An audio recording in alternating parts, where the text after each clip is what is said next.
As a 5-year-old, I grew up playing with my favourite toy, and it was this exact vehicle. It's a Ford F150, and I loved it because this was the only Matchbox car that I knew of that actually had articulating suspension. So I'd pretend to four-wheel drive in the backyard, in the bush for hours and hours on end. And now, more than 40 years on, I find myself in the interesting, serendipitous situation of having Ford Australia ask me to drive their brand new F150.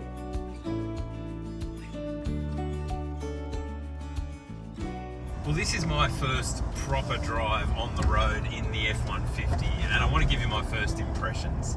Initially, you jump in the car and the steering is just super tight, and I don't know exactly why, although, no, I think I do. I think it's because they've saved so much weight on this vehicle. It is lighter than a Ranger Raptor, and when you take that weight out of the equation, all of a sudden, you get very accurate steering. In fact, they're using the same steering rack as the Ranger Raptor. Now, this vehicle being 100 kilograms or thereabouts lighter than the Ranger Raptor, but more powerful, also means that this thing gets up and boogies. It has 678 Newton meters of torque and 298 kilowatts. Now that is kind of eye-watering, and when I put this car in the sports mode that I am now and I accelerate, can you hear that note?